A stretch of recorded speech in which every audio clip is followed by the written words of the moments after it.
Boa noite a todos. Hoje, quarta-feira, 16 de fevereiro, é o Peralta que está falando. Vamos aqui para a nossa análise, um comentário de fechamento, algumas coisas interessantes que eu acho legal comentar com os usuários e clientes do ARP Invest hoje. Bom, vamos começar então com o Bovespa, como a gente sempre faz. O Bovespa, seguindo a linha de análise que nós fizemos ontem, segue abaixo de uma linha de tendência de baixa,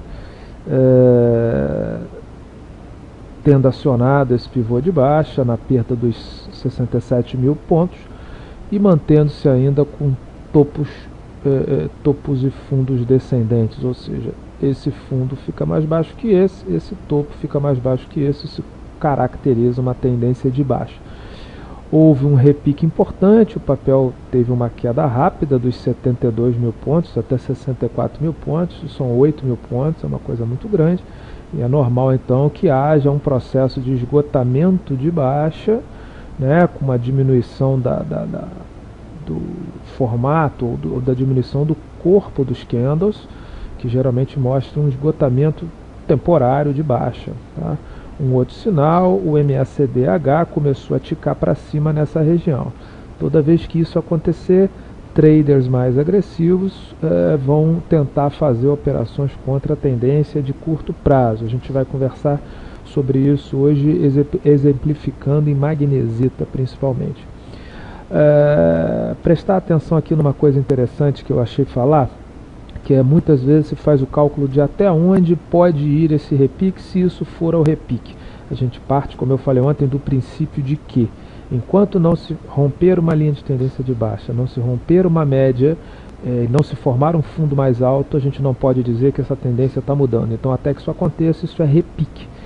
Uma das maneiras de se fazer isso é, se vocês prestarem atenção, esse Fibonacci vermelho que eu coloquei, ele marca exatamente a retração dessa pernada de baixa, tá?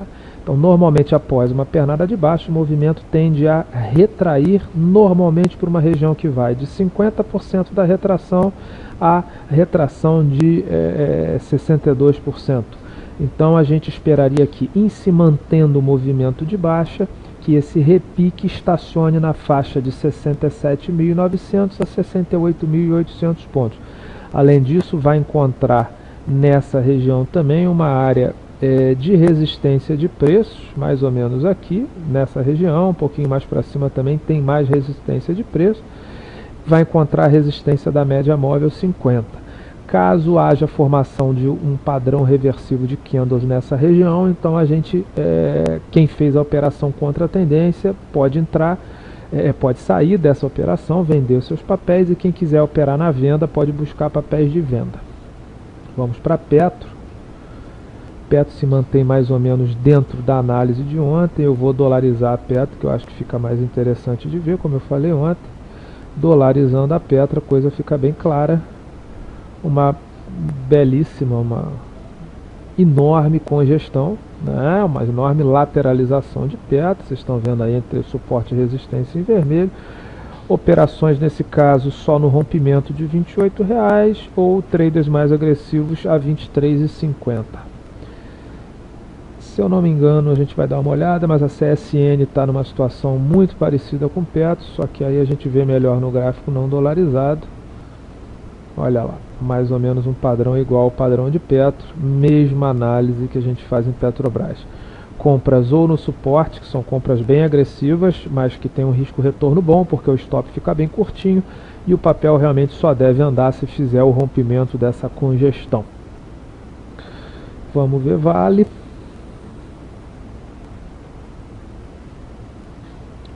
Vale 5 segue, a meu ver, após ter perdido a linha de tendência de alta, segue enfrentando essa resistência aqui na faixa de 50,64 e existe a provável, vamos ver, a gente só pode confirmar na perda da linha de pescoço, que fica mais ou menos na faixa de 47,50, talvez a formação de um ombro, cabeça a ombro, que vai jogar os preços da Vale bem para baixo. Por enquanto não vejo nenhuma operação em Vale, nem de compra nem de venda.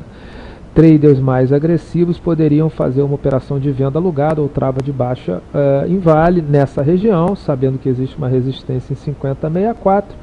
Caso haja o rompimento dessa resistência, então essa operação é estopada. BVMF. BVMF segue dentro do que conversamos ontem, abaixo da sua linha de tendência de baixa, após ter perdido a linha de tendência de alta, pivotou para baixo, fez um repique até a faixa de R$12, pode repicar mais um pouquinho, mas enquanto abaixo da linha de tendência, enquanto abaixo da média, sem formar fundo mais alto, o papel segue em tendência de baixa. Existe um objetivo no papel na faixa de 10,50 e um outro objetivo mais abaixo na faixa de, como eu dito ontem também, 9,80 a 9,30. 9,30 objetivo de Fibonacci, 9,80 suporte de preços. Algumas operações que podem aparecer, uma é Bradesco, que foi falada ontem.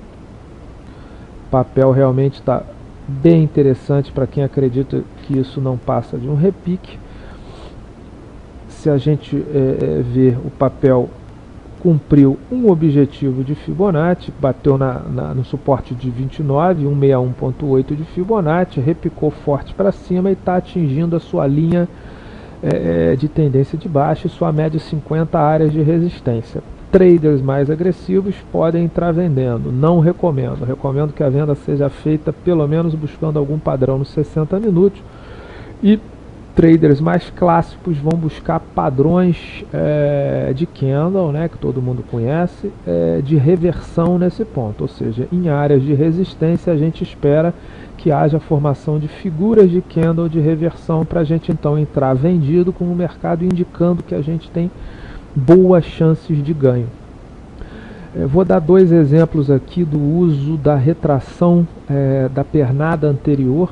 Pode ser usada no caso do repique para baixo, pode ser usado no pullback em papéis que estão em tendências de alta. Como a gente fez lá na primeira análise do Bovespa, a gente vai fazer em outro papel que realmente está muito interessante e foi colocado no fórum do ARP Invest. O papel aqui no caso é MMX. Tá? O papel perdeu a linha de tendência de alta, perdeu o fundo anterior, ou seja, para que se configure um movimento de pivô de baixa clássico, você tem que ter um movimento que perca a linha de tendência de alta prévia do papel, perca o fundo anterior, repique até pelo menos uma das retrações de Fibonacci. Particularmente eu uso uma regra de que o repique tem que ser por baixo dessa média, que eu uso a média de 50, e posteriormente o papel acionou o pivô de baixa, bateu no primeiro objetivo de Fibo na faixa de 10,50, repicou, olha o MACD funcionando como área de repique, voltou a cair, o MACD novamente indicou novo repique aqui entre os 50% no caso, que fica expresso no gráfico como 200%, mas na verdade a expansão de 50% de FIB e a expansão de 261.8% de FIB. Quem comprou nessa região, olha o que eu falei com vocês, quer dizer, a área de suporte de preços, os candles vêm com força caindo e de repente começam candles de corpo muito pequeno, diminuindo a volatilidade, indicando provável sinal de esgotamento temporário de baixa. Um dos sinais também é o tique para cima no MACD que a gente pode ver aqui. Nesse momento a gente pode fazer uma compra com stop na mínima do candle anterior e para se calcular até onde vai o repique a gente pode usar exatamente o que foi dito no comentário do Ibovespa. Pega-se a última pernada, máxima mínima da última pernada, faz-se a retração desse movimento e a princípio, caso o papel volte a cair, esse papel deve subir até a faixa de 10,40, que ele acho que chegou a bater hoje, até a faixa de 10,74. Quem comprou nessa região, realiza o lucro nessa região, sai fora e espera para ver se o mercado vai cair, já que o pivô, a tendência do ativo é de baixa. Então, no máximo, quando a gente faz uma compra contra a tendência, a gente compra numa área que sugere uma área de suporte e vai vender na resistência, que na área é a linha de tendência de baixa, média móvel de 50. Quem está de fora e quer tentar operar esse papel na venda, poderia esperar um candle de reversão, uma formação de reversão, um harami de baixa, um engolfo de baixa, um piercing pattern de baixa, para poder entrar vendido. Tá? E uma operação que eu particularmente entrei hoje, achei bem interessante, é uma entrada agressiva dentro desse padrão que a gente viu, é magnesita. A gente vai ver ela agora. Magnesita, se a gente der uma estudada, a gente vê que ela perdeu uma linha de tendência de alta de longo prazo, perdeu o fundo anterior, pivotou, ou seja, fez a queda, perdendo o fundo anterior, fez uma alta até um pouco acima da média 50, então perdeu esse fundo configurando um pivô de baixo. Coisas interessantes do papel, o papel atingiu ao target de 261.8 do Fibonacci, que é um suporte importantíssimo do papel, e ao atingir esse suporte de 261 de Fibonacci de 261.8, esse papel então, se a gente se lembrar da figura do Ibovespa, se a gente se lembrar da figura de MMX que eu postei há pouquinho, a gente vai ver vários candles vermelhos e de repente candles com corpo muito pequeno, que um analista técnico americano chamado Oliver Velez chama de Narrow Range Bars. Isso geralmente significa sinal de esgotamento da baixa. A gente olhando o MACD aqui embaixo, o MACD fez o primeiro tique para cima. Para a gente poder ver até mais ou menos onde vai esse repique, a gente poderia traçar um Fibonacci como eu fiz na última pernada de baixo. Esse objetivo de repique, caso isso seja um repique, iria na faixa entre R$ 8,99, R$ 9,00 e R$ 9,50. Então quem comprou hoje, eu comprei hoje a R$ 8,45, botei o meu stop abaixo de 8,23, que é o fundo anterior, para vender esse papel na faixa de 9 a 9,25. A possibilidade aí seria de ganho de mais ou menos 10%, 12% do papel. Tá, o meu stop está colocado. Quem gosta de uma entrada mais refinada, deixa eu dar uma limpada aqui no gráfico, você poderia ir para o gráfico de, vou limpar o gráfico e vou botar um gráfico de 60 minutos para vocês verem a ideia qual é. O gráfico de 60 minutos do papel é esse. O papel tenta, vem fazendo fundos mais baixos e aqui tenta fazer a montagem de um fundo mais alto. Caso haja o rompimento dessa área de 8,69, então o objetivo do pivô de 60 minutos passa a ser 8,97, que bate perto do 8,99 da retração, 9,16 e 9,46. Se a gente lembrar